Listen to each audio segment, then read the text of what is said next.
Hi, I'm Dr. Robert Alfonso at Lakeway Center for Cosmetic and Family Dentistry, and I'd like to talk with you a little bit about implant dentistry.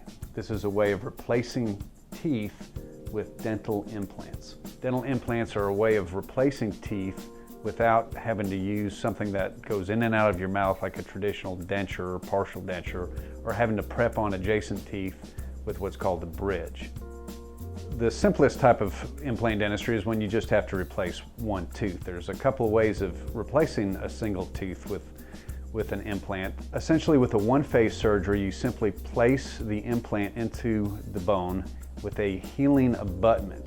This abutment communicates with the oral cavity, and after 3 to 4 months, you can simply take off that abutment, place an impression post, and fabricate your abutment and crown. Replacing a single tooth with a two-phase surgery is a little bit more complicated, and it's usually involved when a tooth has to be extracted and then immediately replaced with an implant. Typically, you don't place a healing abutment, you place what's called a healing screw. That way you can cover over the implant with graft material so that it can integrate intimately into the bone and not have the oral cavity contaminate or disturb the implant. Again, after about 3, 4, sometimes 5 or 6 months, the healing abutment is placed so that you have communication with the oral cavity and the implant. The healing screw is removed. After that, you wait about 2 weeks or so for the gum to heal around the healing abutment, and then you take the impression for the final abutment and crown. Another way of replacing implants, if you're missing a tooth that's going to be in a more cosmetic area, is with placing an immediate temporary. Typically, if you're replacing a molar, you can place a healing abutment or a healing screw and not worry about replacing the tooth with a temporary. But with a front tooth, especially an upper front tooth, that's not going to be acceptable. So when you place the implant, if you can get enough torque, typically about 35 Newton centimeters, how we measure the torque, you can place what's called a healing or a temporary abutment and a temporary crown. Make certain that that temporary is not loaded, there's no pressure with the bite, but the patient is then able to at least smile and function with a temporary in place while the implant is integrating into the bone over 3 or 4 months. If you're replacing an entire arch of teeth, you have a couple options. One, you can place implants and you can load those implants immediately with what's called a hybrid denture, and that denture is never removed except by the dentist in the dental office. Or you can replace the teeth with what's called a removable implant supported denture, in which case it's essentially like a denture, but it snaps down onto implants.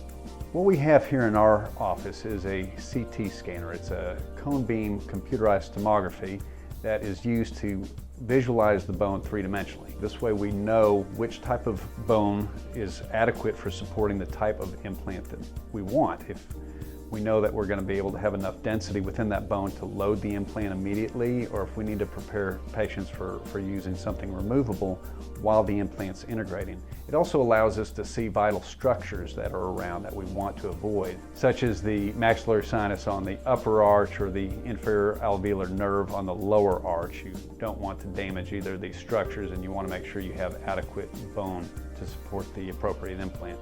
In some cases, grafting needs to occur, usually with a specialist, in order to accommodate the appropriate implant type. Dental implants are quickly becoming the standard of care. Sometimes there's teeth that we try to save with root canals and crowns, and if there's any question as to the prognosis of it, sometimes it's advisable for patients to just replace the tooth with an implant. So oftentimes we will choose to replace a tooth with an implant rather than do a guarded prognosis with trying to save the tooth with a questionable root canal or crown. The success rate with implants right now is well over 95%. And the nice thing with implants is you can never get a cavity on it because it's titanium and a porcelain, some form of porcelain crown. There can become gum disease around it. You can get what's called peri-implantitis. So care still needs to be taken with professional cleanings and home care to be certain that oral hygiene is adequate. I hope this information has been useful. If you have any other questions regarding dental implants, feel free to visit our website, lakewayscosmeticdentistry.com, or call our office, and we'd love to see you here for a complimentary consultation. to see if implants are a good fit for you.